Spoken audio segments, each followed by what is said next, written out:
एक देहाती लड़की एक लड़के की मोहब्बत में गिरफ्तार होकर उसके साथ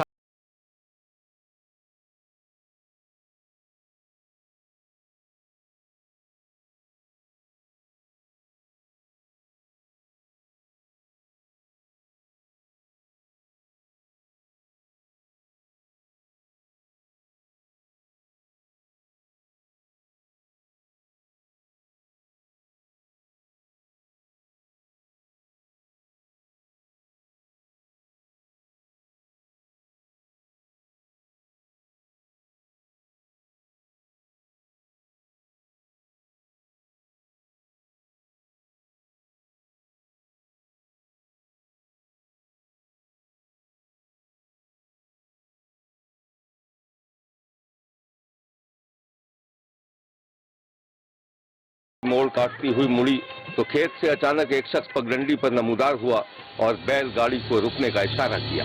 चाचा रुकना। अरे बेटा तू यहाँ क्या कर रहा है? वो चाचा थोड़ा काम था गांव में इसलिए आया था। अब कहाँ जाना है? चाचा अगर तू शहर जा रहा है ना तो मुझे भी ले चल। बैठ जाओ। चलो बैठो बैठो। एक मिनट रुकना। आ जाओ जल्दी आ जाओ। आजा आजा आजा आजा। हाँ इधर बैठ। अरे बेटा। हाँ चाचा। ये कौन है? तेरी जोरू है क्या? हाँ चाचा बीमार है, अस्पताल लेके जाना है। अच्छा चलो बैठो बैठो बैठो।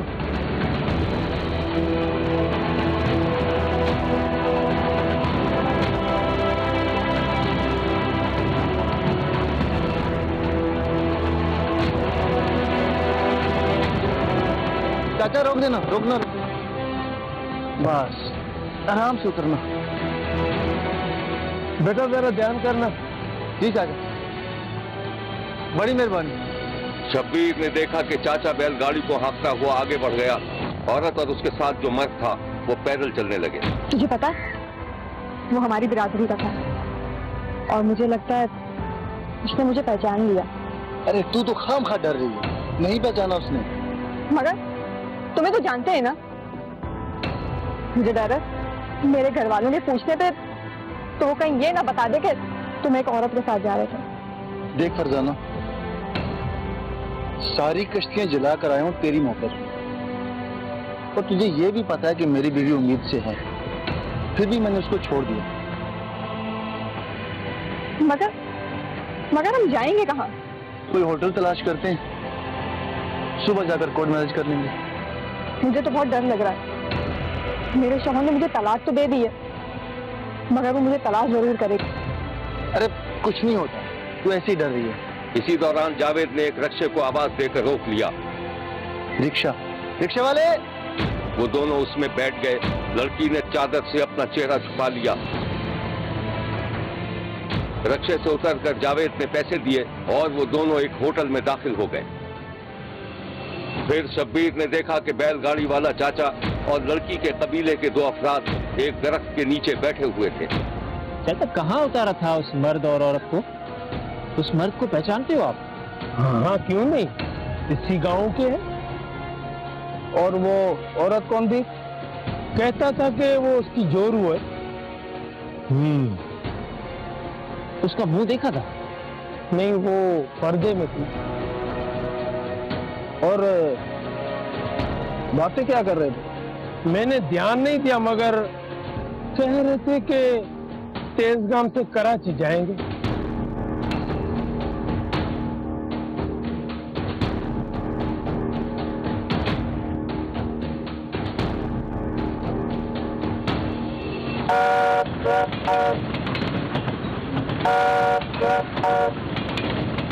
ट्रेन सीटी बजाती हुई तेजी से गुजर रही थी। जावेद और फरजाना डब्बे में बैठे थे।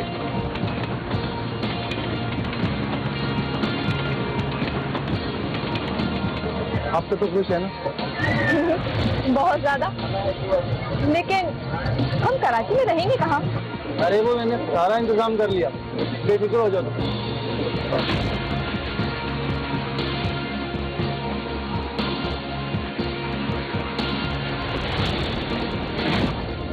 पानी तो पिलाओ। देखते। ओहो, इसका तो पानी खत्म हो गया। अच्छा चलो छोड़ो, रहने दो। अभी स्टेशन आने वाला पानी की बोतल ले लूंगा।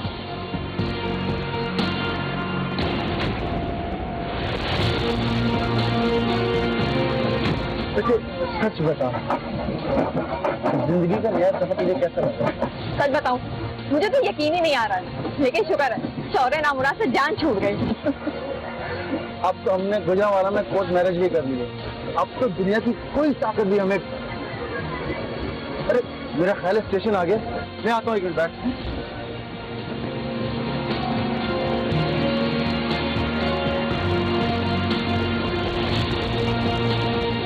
रेलगाड़ी की रफ्तार कम हो रही थी, जैसे कुछ लम्हों में वो रुक जाएगी। जावेद ट्रेन के दरवाजे पर था, फिर गाड़ी की रफ्तार कम होती चली गई और बिलाखिर वो रुक गई। मुसाफिर उतरने चढ़ने लगे। जावेद भागा भागा एक स्टॉल पर पहुंच गया, रश में पानी की बोतल खरीदी और जब वो बोतल लेकर मुड़ा तो उसे फरजाना के कबीले के 2 अफराद नजर आ गए। जावेद उनको नजर आए बगैर कांपता कांपता अपने डब्बे में पहुंच गया।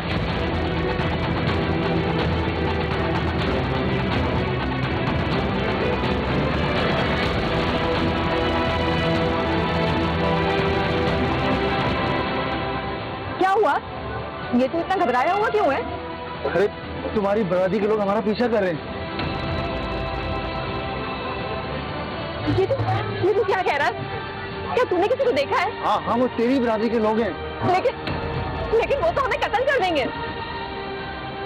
एक काम करते हैं, उतर जाते हैं। लेकिन ट्रेन तो चल पड़ी है। अभी आहिस्ता है, उठो उठो उठो, जल्दी करो। इसको छोड़ो, रहने दो, जल्दी आओ, जल्दी जल्दी आओ। देख ऐसे कूदते हैं। लेकिन कैसे? ऐसे देख तू। नहीं। जावेद आहिस्ता चलती हुई गाड़ी से कूद गया। फरजाना ने भी उसके पीछे पीछे छलांग लगा दी। इस कहानी की मजीद तफसीलात हम आपको दिखाएंगे, लेकिन एक ब्रेक के बाद। कहीं जाइएगा मत, क्योंकि कोई देखे ना देखे, शब्बीर तो देखेगा।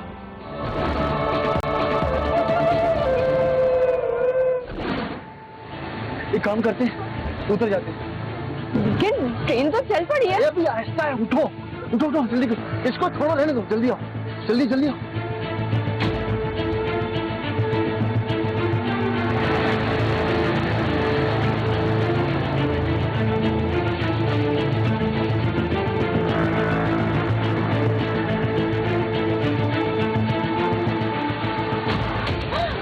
देख ऐसे कूदते हैं। लेकिन कैसे? ऐसे देख तू। नहीं। जावेद आहिस्ता चलती हुई गाड़ी से कूद गया। फरजाना ने भी उसके पीछे पीछे छलांग लगा दी। फिर शब्बीर ने देखा कि गाड़ी का आखिरी डब्बा तेजी से वहां से गुजर गया। रेलवे पुलिस के एहलकार नजर आए जो पटरी क्रॉस कर रहे थे। पुलिस एहलकारों ने फरजाना और जावेद की तरफ देखा जो नीम बेहोश और बेसुध जख्मी हालत में पड़े हुए थे।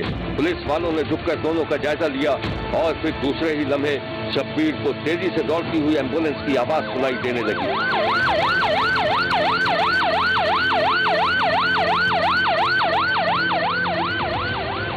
एम्बुलेंस अस्पताल में दाखिल हुई। जावेद और फरजाना को स्ट्रेचर पर डालकर इमरजेंसी वार्ड में ले जाया गया। डॉक्टर ने दोनों का मुआयना किया, फिर दोनों को अलग अलग वार्ड में मुंतकिल कर दिया गया। शब्बीर ने देखा कि जावेद आर्थोपेडिक वार्ड में था और डॉक्टर और नर्स उसका मुआयना करके बाहर निकल रहे थे। वो दोनों अफराद तेजी से जावेद के कमरे में दाखिल हुए और कमरे की चटखनी चढ़ा ली। दोनों अफराद बैठ के दोनों तरफ स्टूल पर खामोशी से बैठ गए और जावेद के चेहरे को देखने लगे। जावेद की आंखें खुली तो उसने दोनों अफराद को हैरत और खौफ की नजरों से देखा। उसने उठने की कोशिश की मगर कमर में चोट की वजह से वो बेबस हो गया। हाँ, घबराने की जरूरत नहीं। ये ले तलाकनामा साइन कर। क्या तलाकनामा? हाँ, अगर जिंदगी चाहते हो तो। और एक बात और सुन लो, खर्चे की फिक्र मत करना, तुम्हारी औकात से ज्यादा तुझे मिल जाएगा। क्या ख्याल है?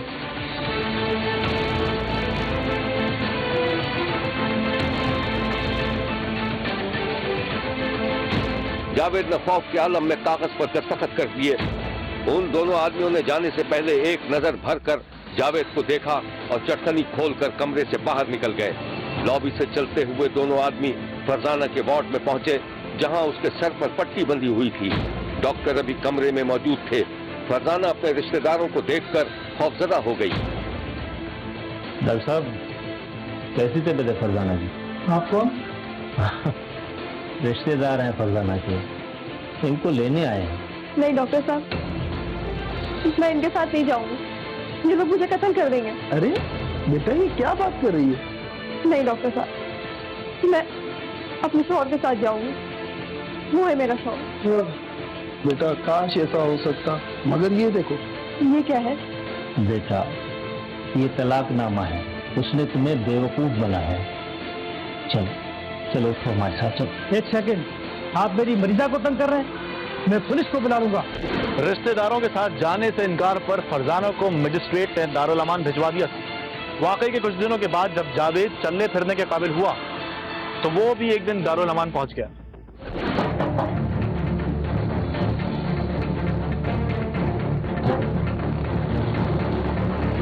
हाँ भाई साहब, किससे मिलना है आपको? अपनी बीवी फरजाना से। अच्छा अच्छा, मैंने सुना आपने उसे तलाक दे दी। नहीं नहीं, ये झूठ है। जावेद के बयान के बाद मजिस्ट्रेट ने फरजाना को जावेद के हवाले करने का हुक्म दिया था और वो उसे दारुल अमान से लेकर कहीं और चला गया था। लेकिन इसके बाद कहानी बिल्कुल ही नए रुख पर मुड़ गई। आप भी देखिए। फिर शब्बीर ने देखा कि जावेद फरजाना के उन्हीं रिश्तेदारों के पास बैठा था जो कुछ देर पहले अस्पताल में आए थे। कहाँ है फरजाना? होटल में। कितना खर्चा है? ज्यादा है। 15 दिन का किराया है होटल का। अच्छा अच्छा, ठीक है ठीक है।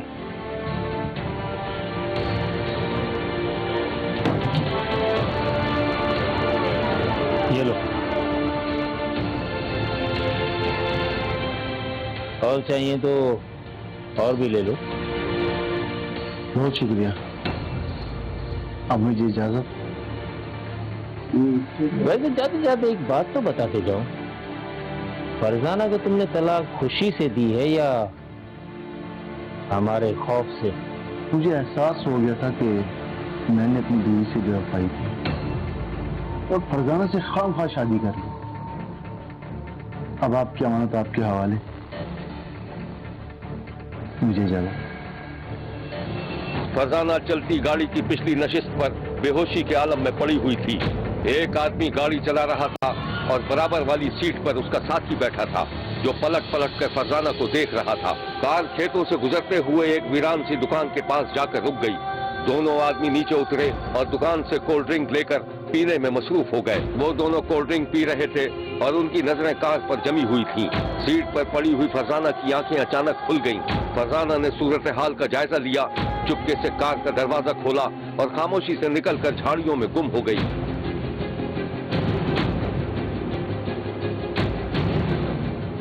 दोनों आदमी बेध्यानी में कार में वापस आए। अभी थोड़ी दूर ही गए थे कि एक आदमी ने उसकी तवज्जो सूरत हाल की तरफ मबसूल कराई। कार एक झटके से रोक दी गई। वो दोनों आदमी गाड़ी से उतरे और झाड़ियों में फरजाना को तलाश करने लगे। एक आदमी की नजर पगडंडी पर पड़ गई। फरजाना भागती हुई जा रही थी। पहले वो दोनों पैदल उसका पीछा करने के लिए 2-4 कदम आगे बढ़े, फिर दोनों कार में बैठे और फरजाना का पीछा शुरू कर दिया। फरजाना भागते भागते गिर गई। उसी लम्हे कार एक झटके से उसके पास जाकर रुकी। दोनों आदमी कार से उतरे, फरजाना को घसीटकर कार में डालने की कोशिश करने लगे। फरजाना मदद के लिए चीख रही थी, लेकिन दोनों आदमी उसके मुंह पर उसका दुपट्टा ठूंसने में कामयाब हो गए थे। फरजाना को घसीटते हुए कार में डाला गया, फिर गाड़ी तेजी से रवाना हो गई। फिर शब्बीर ने देखा कि फरजाना की खून में लथपथ लाश एक अंधेरे कमरे में पड़ी थी। 3 आदमी आपस में मशवरा कर रहे थे। फिर लाश को घसीटकर उसी कमरे में खुदे हुए एक गड्ढे के करीब लाया गया और फिर शब्बीर ने देखा कि वो तीनों आदमी फरजाना की कब्र पर मट्टी डाल रहे थे। इस वाक़े के बाद शब्बीर ने देखा कि पुलिस इस मामले की तफ्तीश कर रही थी। कौन कौन था कत्ल में? साहब, नूर अहमद और फलक शेख। और तुम? मैं भी था साहब।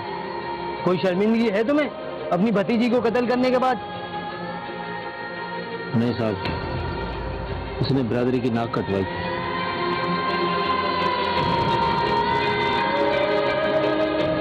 चालान काटो इनका।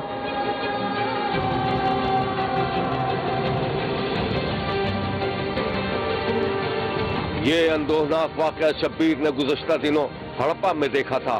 पुलिस का कहना था कि फरजाना से शादी करने वाला अय्यार और मक्कार इंसान था, जिसने फरजाना के लवाहिकीन से रकम लेकर फरजाना को न सिर्फ तलाक दे दी थी, बल्कि उसे उसके चचाओं के हवाले भी कर दिया था, जिन्होंने गैरत के नाम पर फरजाना को कत्ल कर दिया था। शब्बीर ने वाकये की मुकम्मल तहकीकात के बाद कातिलों को इबरतनाक सजा देने का मुतालबा किया है। देखते रहिए, क्योंकि कोई देखे न देखे, शब्बीर तो देखेगा। बेटी के शौहर को ससुराल में इज्जत और कदर की निगाहों से देखा जाता है, लेकिन उसके बावजूद दामादों और ससुराल के दरमियान कोई ना कोई तनाजा जरूर सामने आता रहता है। गुजरावाला में भी एक ऐसा दामाद था जो अपनी बूढ़ी सास से खुश न था।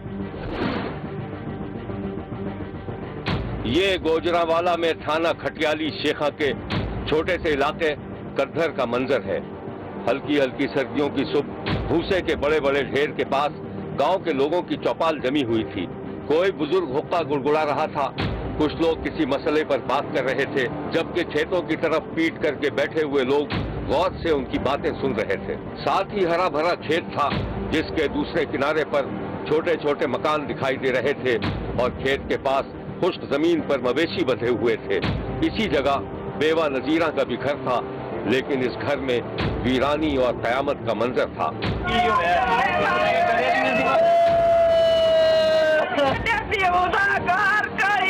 उजड़ गया है।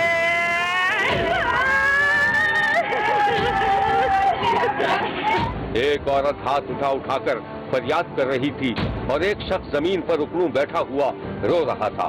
पूरे सहन में फिजा रसीदा सूखे पत्ते बिखरे हुए थे, जिनसे पता चलता था कि शायद उस दिन गांव में कोई तेज आंधी चली थी, जिसने नजीरा बीबी के घर को उजाड़ कर रख दिया था। आंगन के एक हिस्से में धूप के एक छोटे से टुकड़े के पास दीवार से टेक लगाए फरियाद करती औरत की बेबसी नाकाबिले दीद थी। घर के बाहर दरख्त खामोश खड़े थे। पूरे माहौल पर सोगवार सन्नाटा छाया हुआ था। शब्बीर को मालूम हुआ कि इस सोगवार फजा के पीछे नजीरा बीबी की कहानी छुपी हुई थी। नजीरा बीबी बेवा थी और 3 शादीशुदा बेटियों की मां थी।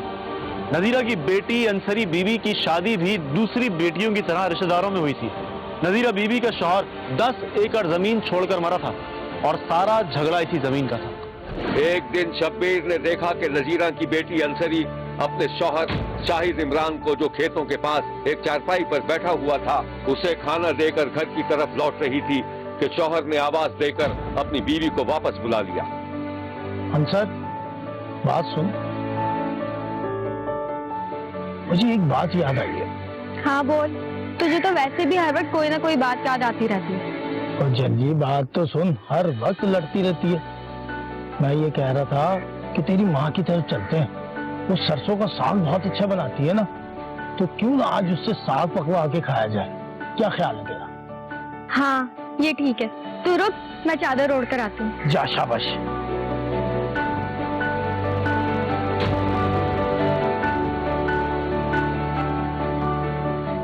ओए होए, सरसों का साग पकवा के खाएंगे यार। अंसरी जल्दी से घर के अंदर गई और फिर बाहर निकल आई। चल चल वो चला गई। अंसरी का शौहर भी बर्तन समेट कर उठ खड़ा हुआ।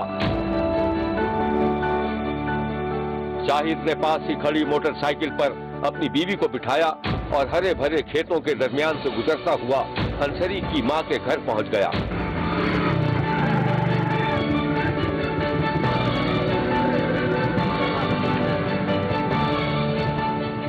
चल भाई, तेरी माँ का कार आ गया। आजा।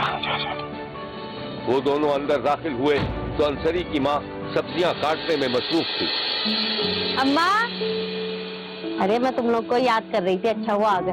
अस्सलाम वालेकुम। वालेकुम सलाम।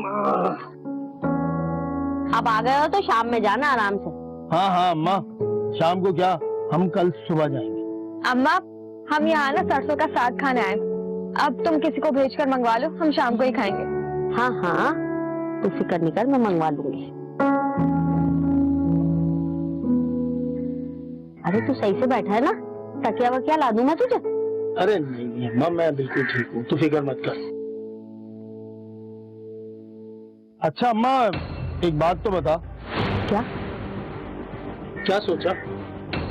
किस बारे में? तो कर लो बात। तो भाई जमीन के। अरे शाहिद, मैंने तुझे मना किया था ना कि अम्मा से जमीन का जिक्र मत करना। क्यों नहीं करना भाई? हाँ, क्यों नहीं करना? बुढ़ी क्या मर के कब्र में लेके जाएगी? तेरा तो दिमाग खराब हो गया। नजीरा के दामाद का लहजा अचानक बदल गया था और पूरी फजा में खिंचाव की कैफियत हो गई थी। नजीरा की बेटी अपने शौहर को घूरती हुई अपनी माँ को दूसरे कमरे में लेकर चली गई और नजीरा का दामाद मुंह ही मुंह में बड़बड़ाता रह गया।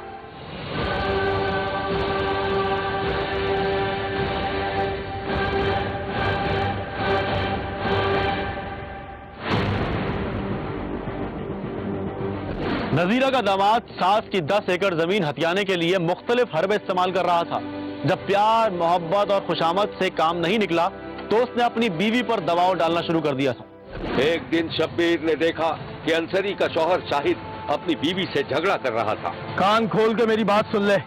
अगर तेरी माँ ने जमीन किसी और को दी तो मुझसे बुरा कोई नहीं होगा। माँ के बारे में शौहर से बुरे अल्फाज सुनकर अंसरी शदीद गुस्से में आ गई। अम्मा की जमीन है, उसकी मर्जी वो किसी को भी दे। और तू भी बात सुन ले, आइंदा मुझसे ऐसी गिरी हुई बात मत करना। बात मत बढ़ा। वरना वरना क्या? वरना धक्के दे के निकाल दूंगा तुझे इस घर से। अरे तेरा तो दिमाग खराब हो गया, तुझे ले जाओ डॉक्टर के पास। मुझे पागल करती है? हाँ, हाथ पीछे। और सुन, तेरी माँ से अब मैं खुद बात करूंगा। देखता हूँ वो बुढ़ी मुझे किस तरह मना करती है। आई बड़ी।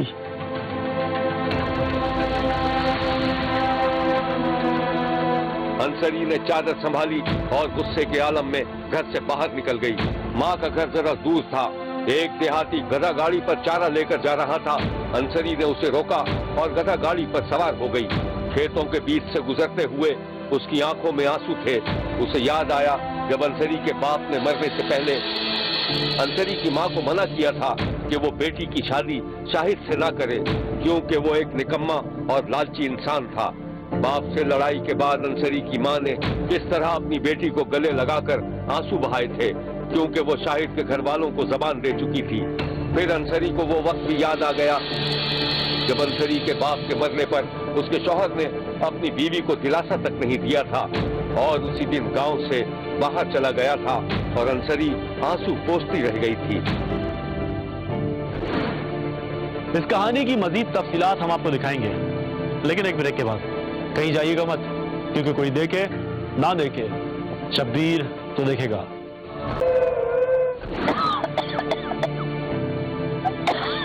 अंसरी अपने आंगन में दाखिल हुई तो माँ बुरी तरह खांस रही थी। अंसरी जाकर माँ से लिपट गई और उसकी पीठ सहलाने लगी।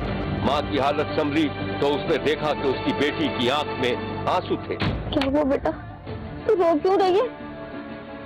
तुझे याद है अब्बा मना करता था मेरी शादी शाहिद से मत कर। क्या करूं बेटा, मैंने जबान दे दी थी ना।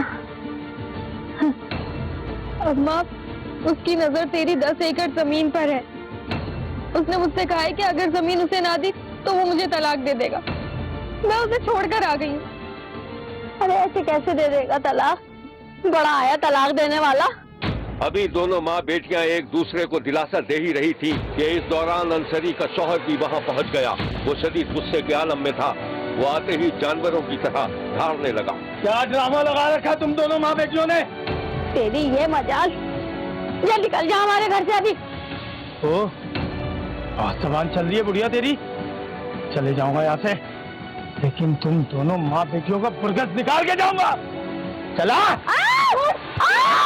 शाहिद ने सास का हाथ पकड़कर खींचना चाहा तो अंसरी बीच में आ गई और शौहर को धक्का देकर एक तरफ कर दिया।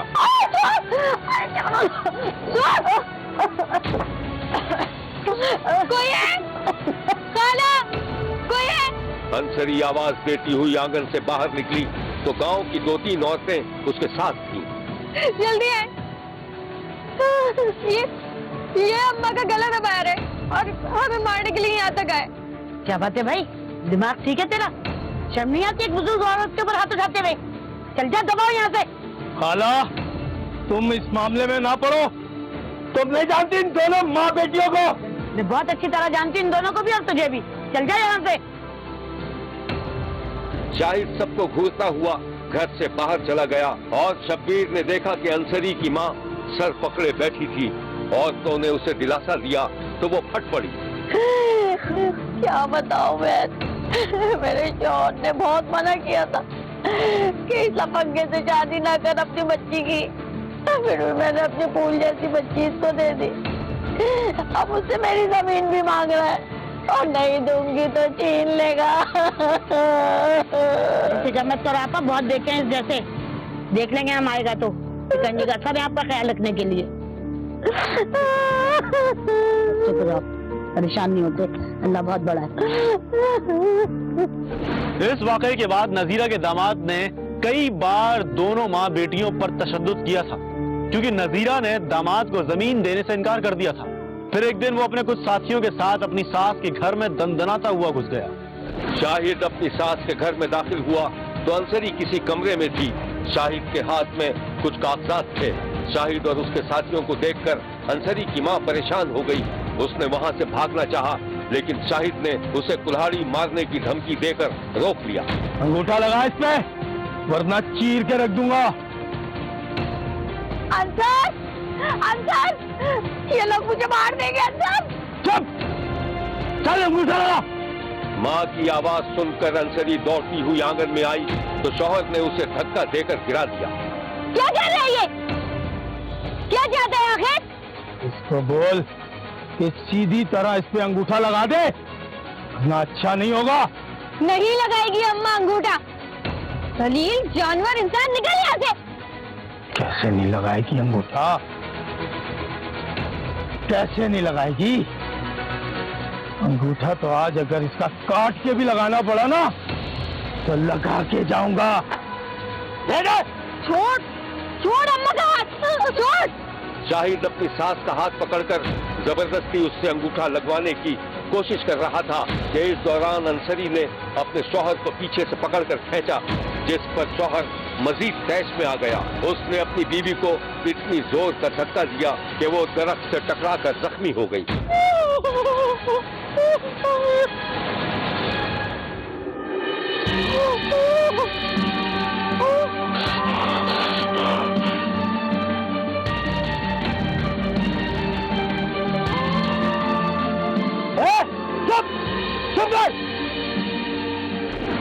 उस रोज नजीरा के लालची दामाद ने 10 एकड़ जमीन हथियाने के लिए अपनी सास को बेदर्दी से कत्ल कर दिया था। और जब अंसरी जान बचाकर भागने लगी तो जालिम शौहर ने उसका पीछा किया और घर के बाहर खेतों में उस पर कुल्हाड़ी के वार करके उसे भी कत्ल कर दिया था।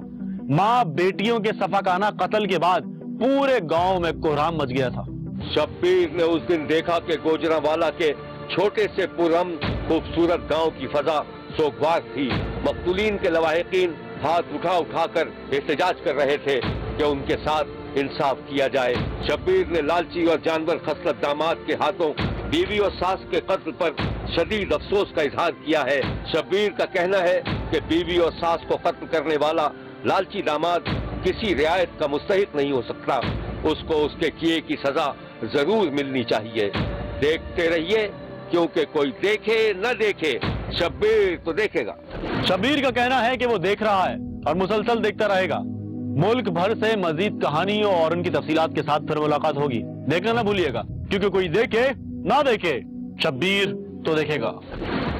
अगर आप अपने इर्द गिर्द होने वाले किसी गैर मामूली वाक़े से शब्बीर को आगाह करना चाहते हैं तो SMS करें SAB लिखकर स्पेस दें और अपना मैसेज अपने शहर और नाम के साथ 247 पर भेज दें। फैक्स करने के लिए हमारा नंबर है 021358038